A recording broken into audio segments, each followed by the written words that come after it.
Magnano mbola tsaratsika jiaby, zoko vonjy, zokon'olo jiaby. Koragna volaniko niany resaka X. Zandriko, aza megniko ankilifahany lalahy aby zandriko tiako. X anao aza impodianana. X anao aza tao namagna. Fa amoreranao fô izy anao ka tieny, anao tsy nataony X. Tsy nambenanao lasa X nazy anao fa tonga de efa nampodina anao. Fa za ke nahita X nevraiky miaraka mihinagna amin'ny restaurant. X mandeha magnatitra mandeha magnano course. Hay. Anao ka mbola tipody aminazy ka mipodiana aminazy zandry. Fa i raha ataonao amin'ny X-nao. Hanignenanao izy fa tsisy lalahy madigny izy io.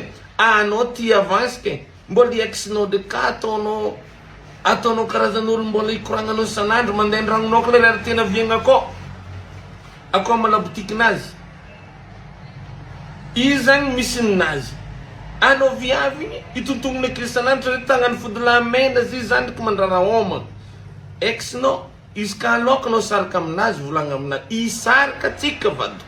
Fonao za vadiko. Tsisy raha ilanao za eky vadiko. Digninao za ka miaraka amin'olo vadiko. Digniko izy. Ok, fafa numéro nazy. Azo mboagna mandehandeha amin'ny tany misy anao, zaranao ka azo mandehandeha amin'ny tany misy azy zany zandriko.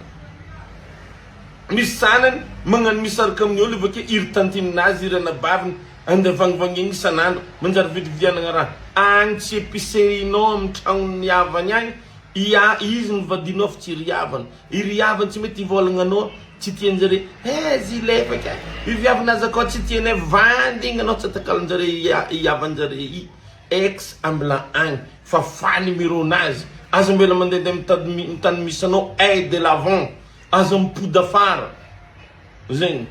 Fa anao olo andeha anjenganao mety ndre ny X-nao ke inga tia azy mode ataona X-nao za oui. Vaza fa masaky mikoragna X-nao mikoragna amin'ny lalanao vaovao. Nay vaza mbola misy saigny maloto hely fa kao. Aza miditra aminjeny. Fa manakagna olo andeha hiditra aminao vaovao, manakagna riziki misy aminao. Exemple araiky fatao. Niany ndre saraka anao navanga tomobile, navanga tragno, navita ny pôzipôzy. Navanga moto scooter tsara anao mitegny scooter ka mitongny magna vodinao mandalo aminazy. Bolongo tondrana anao ka tsy ampodigny. Tena aminao ay boriboraty kelekenao avake lera ataony anao. Ka fa misy lala manjarinjary ka aminao. Izy zay olo zagny ay, izy olo tsy manjary. Zay ny fagnanagony lala tsy tahitanao X-nazy ohatra izy. Anao ka tieny, izy tsy nisaraka aminao zany. Tsisy raha tsy vita ny fagnaragna izy ka mbola raha fa ivadiagny tsy maintsy misady ady fa agnatin'ny fiaragna i. Izy ka mbola tiena anao niliferiny zany. Fa ialanao tsy akeksanao zay mbona bon ami. Oui. Bon ami ou? Tsisy bon ami zany. Matozy ny alanao, il veut plus iaraka aminao. Dikan'izany fafa numéro nazy. Izy tsy mahazo mandeha amin'ny tragno misy anao. Izy ka mifanonjo amin'ny lalana mivolia fondrozo ndraiky bonjour vita. Tsisy atahiredy za X-na magnatitra mandeha manao course. Za ody ambesa nitsovika X-na. Tsy babanjanaka anao hely, tsy inonao hely. Ambilaza ndriky. Magnetsika retim-ponao fa zy mivezivezy aminao ke avake manakagna olo hiditra aminao sansinao vaovao. Anao tsy janogny célibataire fa anao ka mba magnomagna. Olo andeha atao vadiagny tsy raha hitany any. Olo ekanao mandamigny ny hoavinao mba mizany ampangila-kilitra anao. Mbola lany andro tabitabaina ake ataony va-event tsy kozy mamangilao ritritra aminao knefa miza fara igny olo andeha hiaraka aminao. Fa numéro nazy tsy mahazo mandehandeha aminao izy. Anao ka tsy mahazo mandehandeha agny. Iry havany hitanao bonjour vita point zokon'olo jiaby zany.